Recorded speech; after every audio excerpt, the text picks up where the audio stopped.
It's not too much. I think lots of people are going to have a chance to talk. I think that's important. I wanted to begin, as we always begin at Trent, by recognizing that we're on the treaty and traditional territory of the Mississauga and Anishinaabe. We are grateful to them for their teachings about our lives and our land. May we honor those teachings, and may we especially honor those teachings today. So now I'm allowed to put my hat on, because that's part of the ceremony. I don't like this hat, but so I'm going to ask Gina Kabathi, who's the executive director from the President's office, to introduce the ceremony. Then I'll pass on the degree. Dawn, maybe you can help with that. And then I'm going to ask Carlene and perhaps other people who want to say something about Liane. They're not allowed to embarrass you. I will say, everyone tells me how strong you are, and when I look at your academic record and when I look at your academic accomplishments, that's obvious to me.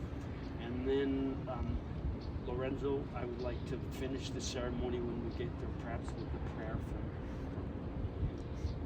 Shakira. And the dance. Mr. President, I am pleased to present for the doctoral degree in Canadian Studies the candidate whose name will be read, whom the Senate has duly declared worthy of the honor, that she may receive the degree at your hands. Dr. Liane Marie Zafiropoulos.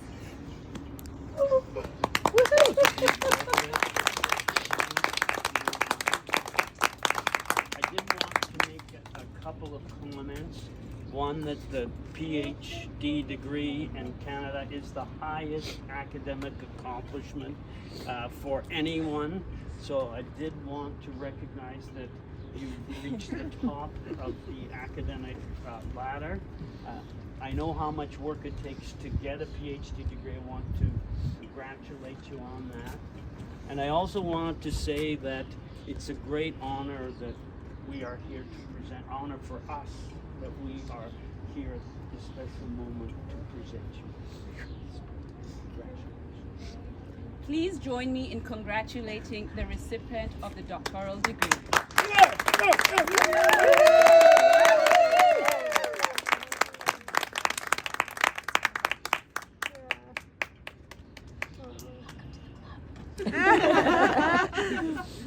I don't feel worthy of this. You are so worthy of this. I'm not worthy. You are so.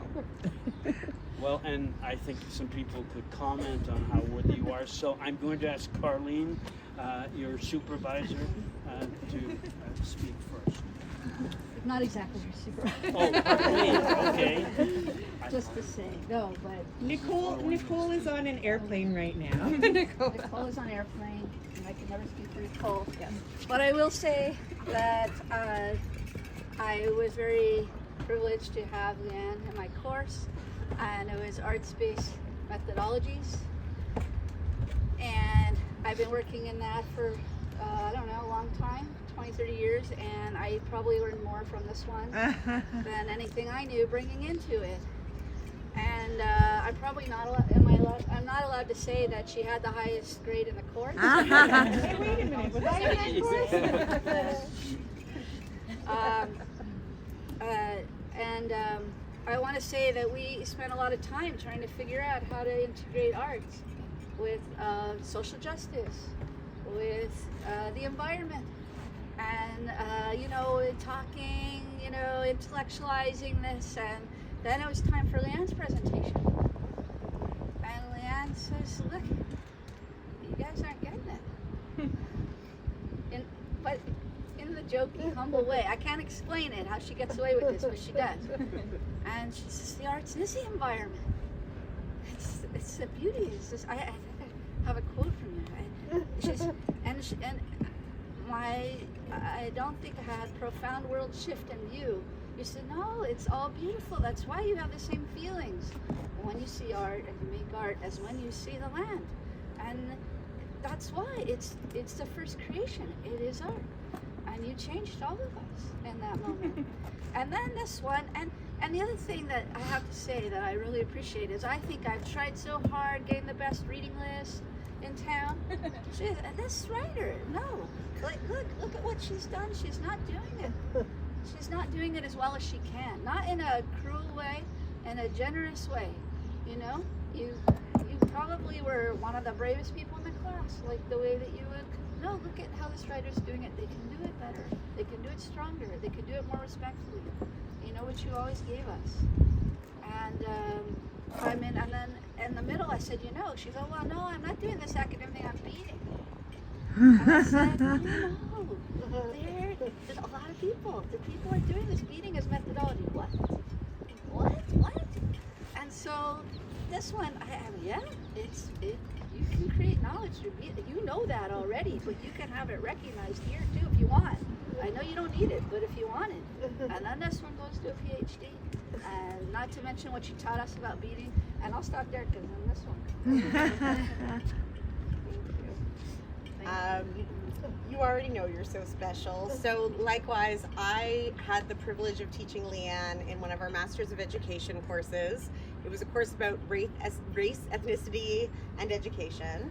And I can say without a doubt that I learned much more from you than you would have ever have learned from me. But just as Carlene was describing, your generosity, your keen intellect, was a gift every single class, and I'll never forget it. And I also want to mention that many of us are part of the Trent Arts-Based Research Group, where last year at our colloquium, you actually offered us the gift of your beading, not only demonstrating your work, but enabling us to become part of a very significant project, beading in remembrance of Indigenous children who died at residential schools. And those are just a couple of examples of ways that you have brought your full self, brought your community, brought traditional teachings to the sometimes rigid space of the university, and how much richer we all are for it. We will never forget it. Thank you. So, you know, we should just say too, like, we have her papers still. And I have an email from her saying that we can keep publishing, promoting, so the work doesn't end. I'd like to thank you for those remarks and give other people, if you like, a chance to speak. I know she don't want me to speak, but I'm just really thankful that everyone came together to do this for her. It means a lot to us, and especially for him, that, you know, he might not recognize it right now, but he's going to. In a few years, he'll have this video to watch back on, and just which Nargo, thank you from all of us.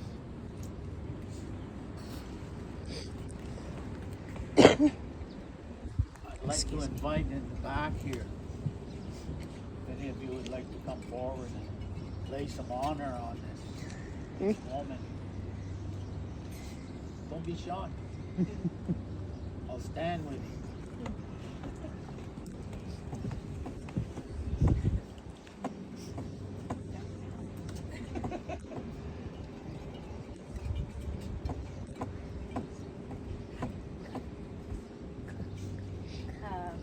I'm so grateful to have known you as a friend and colleague, and you're, as I was already been saying, so technically knowledge.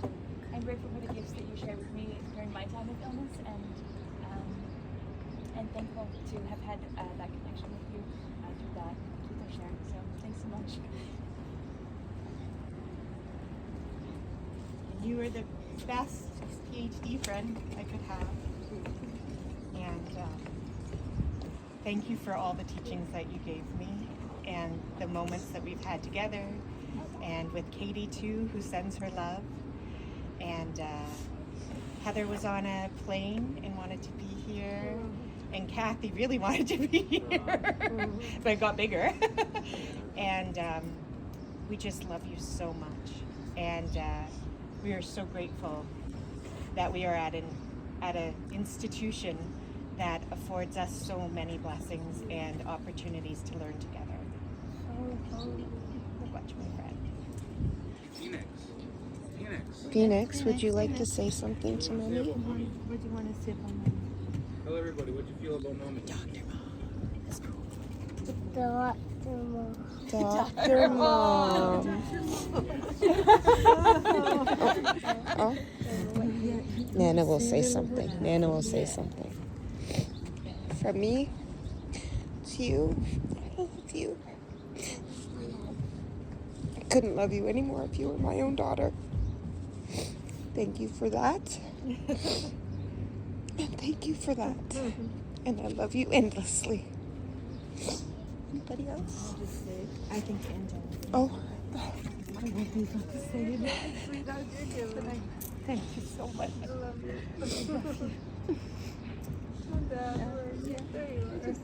you. No, Dad can't do it. It's okay. Anybody else?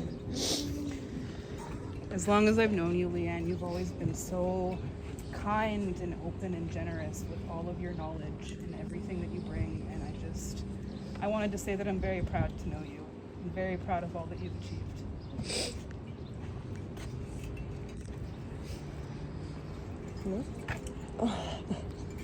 I'm gonna cry. On behalf of all of us, we're very proud of you. Everybody. Anybody else? You gonna do a song? Yeah. We'll turn to the closing part of the ceremony. I did want to say that, there's a saying that from children and babes comes the voice of reason, and I love the notion you are now Dr. Mom. Yay!